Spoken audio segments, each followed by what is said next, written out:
Señora presidenta, señorías, buenos días. Son numerosas ya las intervenciones que hemos tenido en este pleno sobre las residencias de mayores, tanto de gestión indirecta como de gestión directa. Y son numerosas también las aportaciones que los diferentes grupos de la oposición hemos hecho. Desde mi grupo, desde luego, podemos hablar de una proposición no de ley y podemos hablar de una moción donde continuamente hemos estado sugiriendo determinadas mejoras en estas residencias. En el día de hoy, concretamente, hablamos de las residencias de gestión indirecta, es decir, de las residencias públicas privatizadas. Y en ese sentido, señor consejero, nunca, repasando la hemeroteca de esta Asamblea, un consejero ha tenido tanta facilidad para poder trabajar con la oposición para afrontar y mejorar estas situaciones.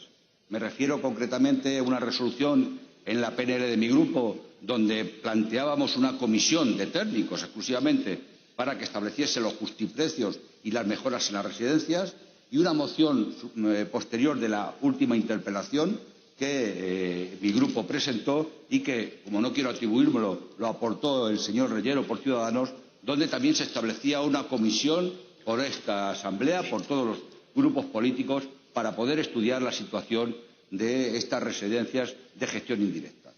Como es de suponer y como viene siendo habitual por el señor consejero, caso omiso a las sugerencias que les hacemos desde la oposición, y eso sí, luego hará planes diciendo que como consecuencia de nuestras intervenciones ha tenido en consideración algunas cuestiones. Señor consejero, las residencias privatizadas, las residencias de gestión indirecta, están atravesando una situación ya insoportable. Tendría necesidad de al menos 30 minutos para poder relatar una a una de los problemas que hay en las residencias y, sobre todo, mencionar una a una los establecimientos a los que me referiría. Como no tengo tiempo, me referiré a algunas en concreto. Señor consejero, los familiares de la residencia de Mirasierra han hablado con todos los grupos de esta Cámara, incluido su grupo, y nos han relatado lo que allí pasa. Lo que allí pasa en la residencia de Mirasierra y el relato que hacen es común a las 18 residencias de gestión indirecta de la Comunidad de Madrid. Y, por lo tanto, relatando lo que dicen los familiares que han venido individualmente, colectivamente, no pertenecen a ninguna plataforma, no los ha traído nadie, han hablado con todos los grupos políticos y relatan la carencia de personal continuo en la residencia. Cómo sufren los familiares cuando van a las visitas y son ellos los que detectan las necesidades de atención, o cómo relatan también los familiares que por falta de personal, en numerosas ocasiones, los propios residentes no terminan de cenar porque tienen un horario de subirles a las habitaciones y tienen que cumplirlo porque en el siguiente turno de noche, no hay personal suficiente para poder atenderles y poderles acompañar a sus habitaciones. Es más, en esta residencia, en una visita que realizamos mi compañera y yo, podemos detectar algo horrible, que por nuestra intervención afortunadamente se ha solucionado. En una planta, señor consejero, había unos elementos puestos en la puerta para cerrar las puertas de las habitaciones por la noche, según nos manifestó el director, para que no deambularan los enfermos o los residentes por los pasillos. Pero lo curioso de este dispositivo es que se podía cerrar y abrir por fuera y no se podía abrir por dentro. Y tuvo que intervenir el CIRA para corregir esa situación. Es más, nosotros pensamos que lo había puesto por comodidad la empresa adjudicataria y nuestra sorpresa fue que al ver los antecedentes fue la propia Comunidad de Madrid, cuando diseñó la residencia, la que lo puso y así entregó a esta empresa. Eso fue un hecho totalmente lamentable. 50 familiares que nos han relatado y que han hablado, como decía, con todos los grupos políticos. Podíamos hablar también de la residencia de Cienpozuelos. Tengo que decir, una residencia relativamente nueva, bien diseñada, con buenos espacios, buen flujo para trabajar en ella, para poderse mover tanto los residentes como los trabajadores, pero con un problema enorme, que es crónico en todos los pliegos. Esta residencia tiene 78 residentes grandes dependientes. Tiene en el turno de mañana 8 auxiliares geriátricos y en el turno de tarde 4. ¿Ustedes llevarían a un familiar a una residencia que se atendiera 4 auxiliares a 78 personas y además nos manifiestan que cuando alguna de ellas tienen que ir al hospital y tienen que acompañarlos, se quedan 3. Pero es que es imposible poder atenderles. Y es la única residencia de la red que reúne desde el punto de vista de diseño las condiciones adecuadas para poder hacer allí un trabajo excepcional. O, por ejemplo, la residencia de Alzheimer del Ensanche Sur, una residencia modelo, que lo afirmamos, no lo ponemos en duda, modelos y los servicios fundamentales en manos de la iniciativa privada. ¿No merecería la pena, señor consejero, que esa residencia, que es reconocida no solamente en España, sino a nivel europeo por el tratamiento del Alzheimer, la gestión fuese pública y no estuviéramos en la precariedad constante de los trabajadores y las trabajadoras y en el conflicto actual que tienen, que yo sé que no es su culpa, es culpa de la empresa, pero las consecuencias es de lo que es, de la reforma laboral y de la privatización de los servicios? ¿No merecería la pena que tuvieran en cuenta qué hacer con esta residencia de Alzheimer y que pasara a gestión directa? Es una pena que un centro de referencia esté en la conflictividad laboral que está en estos momentos. O la residencia de Useras.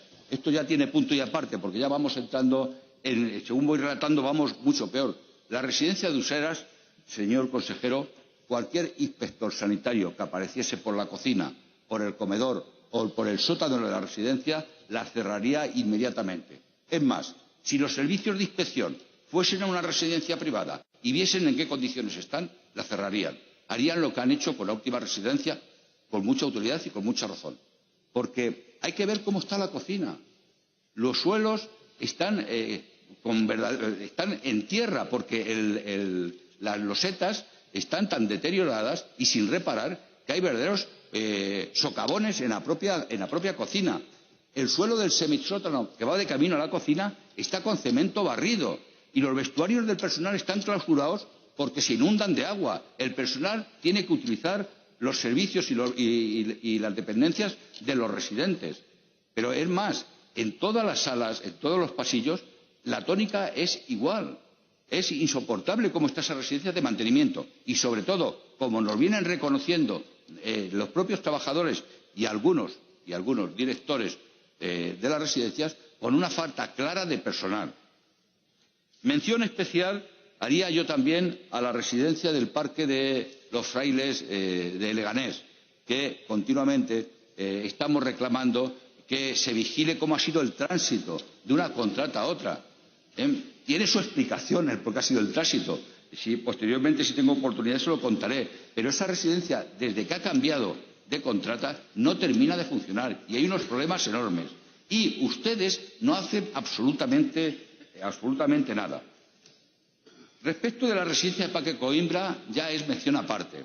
Yo cuando me puse a estudiar el pliego de la residencia del Parque Coimbra, vi que teníamos un pliego a 21 años, 20 años. Dije, bueno, desde el punto de vista de la gestión puede estar bien, porque ya no solamente nos hace la gestión, sino que como la consecuencia de un pleno de 20 años tiene una larga vida, en el pliego habrá alguna cláusula que diga que la empresa adjudicataria tiene que afrontar determinadas actuaciones. Pues tampoco. La residencia del Parque Coimbra, señor consejero, es lamentable. No es una residencia, es un centro de caridad. Y nosotros no queremos servicios de caridad, queremos servicios de calidad, señor consejero. Y eso es lo que aquí le venimos a interpelar. Y por cierto, esta residencia, con una falta clara de personal, cuando yo me entrevisté con el director, ni tan siquiera sabía el personal que tenía contratado. Yo llevaba el pliego en la mano, le pregunté qué personal tenía contratado y no lo sabía. Tuvo que consultar a ver qué personal tenía contratado. Y la falta de personal era tan evidente que cuando visitamos las plantas, las habitaciones, y eran las 12 de la mañana, todavía no había ido nadie a arreglar las habitaciones. ¿Por qué? Porque estaban abajo atendiendo todavía a los mayores para darles de desayunar. Y las consecuencias es que cuando terminan de dar desayunar a los mayores, lo pudimos comprobar, se quedan solos en una sala y el personal se sube a arreglar las habitaciones. Es decir, empleo precarios, unas residencias con una gestión nefasta, consecuencia de unos pliegos de condiciones insuficientes y una falta de voluntad política de usted y del Consejo de Gobierno y de la señora presidenta del Consejo de Gobierno, que es la máxima responsable, que ya no se puede sujetar. Necesitamos unas residencias y unos servicios a nuestros mayores de calidad. Necesitamos que se garanticen, como ha dicho mi portavoz en la pregunta, los servicios públicos de calidad a nuestros vecinos, a nuestros residentes, a nuestros mayores, y menos restringir en presupuestos en políticas sociales de la comunidad, que es lo que ustedes vienen haciendo durante toda esta legislatura. Y posteriormente, si tengo oportunidad, se lo volveré a comentar. Muchas gracias. Gracias, señoría.